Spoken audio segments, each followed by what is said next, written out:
Assalamualaikum warahmatullahi wabarakatuh. Perkenalkan nama saya Nasya Naira dengan NIM 240333135. Nah, pada video kali ini saya akan menjelaskan laporan ilmiah mata kuliah termodinamika.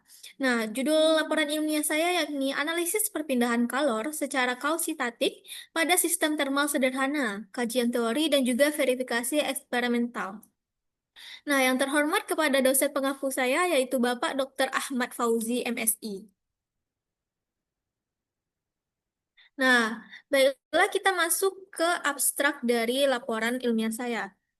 Nah, penelitian ini bertujuan untuk menganalisis proses perpindahan kalor secara kausitatif pada sistem termal sederhana dan juga memverifikasi hasil teori dengan data eksperimental. Nah, proses kausitatif ini merupakan proses termodinamika yang berlangsung sangat lambat, sehingga setiap keadaan dapat dianggap berada pada keadaan setimbang lokal. Nah, pada penelitian ini digunakan sistem batang logam yang diberikan pemanas listrik dengan variasi daya. Nah, pengukuran meliputi suhu pada beberapa titik, fluks panas, dan juga gradien temperatur sepanjang batang. Nah, hasil analisis menunjukkan bahwa perubahan temperatur pada sistem dapat didekati dengan model konduksi steady state untuk setiap langkah kausitatif. Nah, perbedaan rata-rata antara hasil teori dan eksperimennya sebesar 3-8%, yang menunjukkan bahwa asumsi kausitatif valid untuk perubahan daya pemanas yang lambat. Nah, penelitian ini memberikan bukti bahwa pendekatan kausitatif dapat digunakan untuk analisis sistem perpindahan panas sederhana, terutama dalam kondisi perubahan lambat. Nah, kita masuk ke kajian teorinya. Kajian teori saya yang pertama itu ada perpindahan kalor. Dalam ilmu termodinamika dan perpindahan panas, terdapat tiga mekanisme utama perpindahan kalor, yaitu konduks atau hukum Fourier, konveksi hukum pendinginan yaitu hukum Newton, dan juga radiasi hukum Stephen Boltzmann. Nah, yang kedua itu perpindahan kalor secara kausitatif. Nah, perpindahan kalor kausitatif merupakan perpindahan energi termal yang terjadi dalam kondisi perubahan lambat sehingga sistem selalu berada dalam keadaan hampir setimbang. Nah, kajian teori yang ketiga yaitu konsep proses kausitatif. Nah, proses kausitatif adalah proses berlangsungnya eh, sangat lambat sehingga setiap tahapannya dapat dianggap berada dalam kondisi setimbang. Nah, ciri-ciri proses kausitatif ada empat. Yang pertama itu perubahan terjadinya secara bertahap. Yang kedua itu sistem selalu mendekati kondisi setimbang termal. Yang ketiga itu tidak ada fluktuasi energi cepat dalam kurun waktu singkat. Nah, yang keempat itu gradien temperatur dalam sistem relatif sangat kecil. Nah, dengan demikian, pada proses kausitatif, neraca energi seringkali memenuhi kondisi dU per dt sama dengan nol.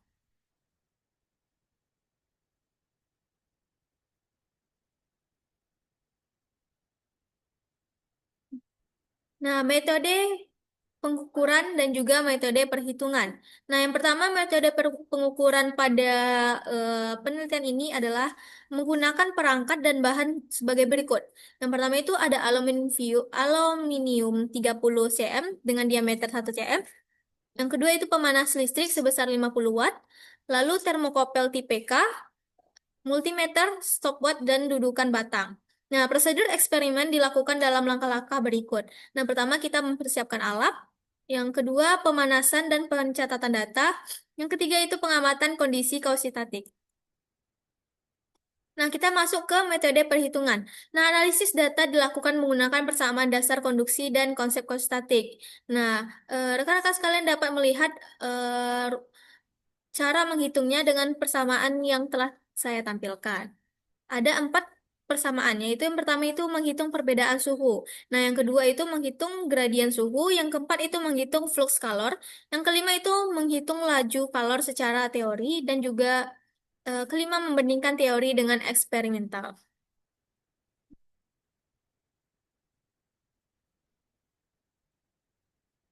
Nah, penentuan kondisi kausitatif. Nah, proses dikategorikan kausitatif apabila yang pertama itu eh, gradien T meningkat perlahan, tidak ada perubahan mendadak pada data. Nah, yang kedua itu gradien suhu mendekati konstan pada menit ke 7 sampai ke 10. Gradien T sebesar 1,6 sampai 1,7 derajat Celcius, menandakan keadaan hampir tuna. Nah, yang ketiga itu perubahan suhu per menit kecil. Kenaikannya kurang dari 0,8 derajat Celcius, sesuai dengan definisi proses kausitatik. Nah, kesimpulannya, kausitatik ditentukan pada pola grafik T dari T dan gradien T dari T. Nah, berikut adalah hasil yang telah saya dapatkan. Dapat dilihat pada tabel itu adalah hasil dari praktikum atau eksperimental. Nah, interpretasi singkatnya, suhu naik perlahan menunjukkan proses mendekati kausitatik. Nah, yang lalu perbedaan suhu T1 sampai T2 cenderung stabil, menandakan gradien konduksi relatif konstan. Nah, kurva ini cocok untuk memverifikasi persamaan konduksi tunak atau steady like meskipun sistem masih mengalami sedikit perubahan.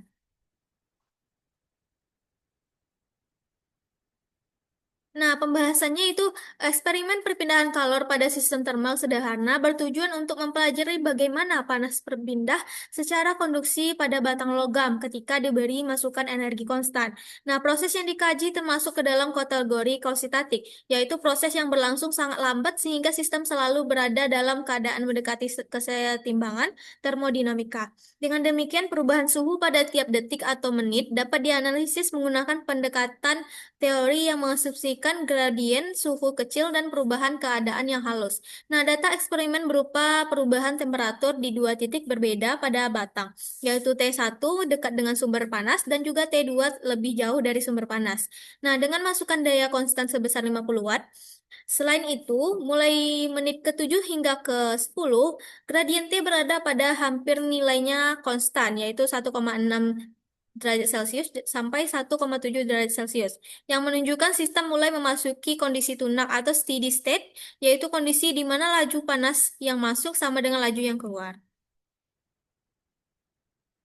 Nah, baiklah kita masuk ke kesimpulannya, yaitu berdasarkan hasil eksperimen ini dan analisis yang setelah saya lakukan, dapat saya simpulkan bahwa proses perpindahan kalor pada batang aluminium dengan pemanas menggunakan daya konstan sebesar 50 watt berlangsung secara kausitatik. Nah, hal ini terlihat dari karakteristik perubahan suhu yang meningkat secara perlahan dan bertahap, tanpa adanya lonjakan atau fluktuasi tajam pada interval waktu pengukuran. Secara keseluruhan, penelitian ini membuktikan bahwa meskipun kondisi eksperimen tidak sepenuhnya ideal, teori konduksi tunak tetap dapat diaplikasikan secara efektif dalam skala lokal ketika perubahan energi berlangsung secara bertahap. Nah, baiklah pemaparan saya mengenai laporan ilmiah saya. Mohon maaf jika ada kesalahan dan kekurangan.